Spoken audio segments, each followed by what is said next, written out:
Hey, fellow everyday cyclist, it's Graeme Street, and I got a quick tip for you today about preparing for an important cycling event that you may have coming up and getting that final peak of fitness. This, for me, is the hardest part, mostly because as you increase intensity, as you get closer to your century or your race or your big event or your triathlon, whatever it may be, you begin to start self-doubting yourself with the work that you've already put in. And if you put in the quality work and you've built your fitness, a lot of times as you get closer to the event, I don't know if this happens to you, but things seems to get a little bit more stressful and maybe your body doesn't react the way that you were hoping that it does the last couple weeks beforehand.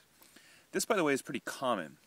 It happens to me a lot, usually during my overload phases, meaning that I'm adding intensity and volume at the same time in short spurts.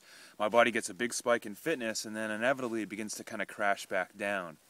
The tip that I have for you is that when you get that problem happening to you, and it's going to happen at some point or another, you need to learn how to detach from what it is that you're doing. You need to disconnect from it and take better care of yourself. You know, as I've told you before, and as you probably already know, your only way to really get the strength and fitness out of the work that you've put in is to get the appropriate recovery. And I think a lot of us, as we get closer to our events, we tend to ignore that in lieu of trying to do a little bit more work to get a little bit more fitness out of ourselves.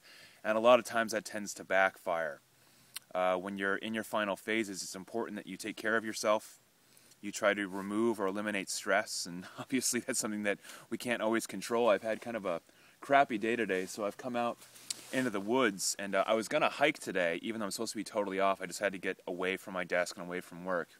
And although I could be hiking pretty hard right now, I've been literally just sitting here on a rock for the past hour and doing nothing but breathing and relaxing and listening to my music and letting my body begin to absorb the fitness that I've got. When my body screams at me and tells me that, hey, I'm run down, I'm tired, you've kind of passed that peaking phase that you can do, you have to learn to get the discipline to get out of the way. And for me, this is really tough, and I know it is for a lot of us. But if you don't do this part, the hardest part, which is getting out of the way and let your body do the work, you're going to come into your event fatigued mentally, physically, maybe even spiritually, and not have a good day. So never forget that if you've put in the quality work, it's okay to take a break. In fact, it's not okay just to take a break for a day, but maybe multiple days in a row. Do something different.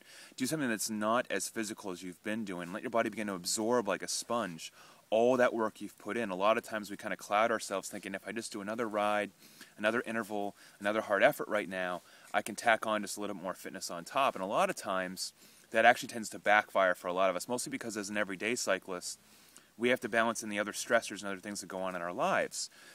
So get away, take care of yourself, nourish yourself, be nice to yourself, and you'll come in much stronger and more relaxed for your events. Just a quick tip for you. I don't know how many consults I've done with customers that have gone through exactly what I'm going through right now, which is frustration that their body's not responding like it was just an hour ago or 24 hours ago or 3 days ago. You feel like your fitness is plummeting, but what your body's really doing is it's saying, just back off just a little bit and let me catch up to how much work you just gave me. And I've been putting in a lot of work on the bike, a lot of high-intensity VO2 max efforts, a lot of training. My body's screaming at me. My legs are dead. I mean, I can barely even walk up this little hill today. So the first thought is, oh my God, I've lost all my fitness. No, I haven't lost it at all. In fact, more fitness is waiting for me if I have the discipline to do nothing, which is what I'm doing right now. And it starts to feel good. And by sharing this with you, it makes me feel better as well. So take heed. You're not the only person that ever feels like that. Trust yourself. Honor your body. You'll always come in with the right fitness and mental attitude that you need once the work's been done. I hope this tip's been helpful. I'll see you in the club with a smile on your face.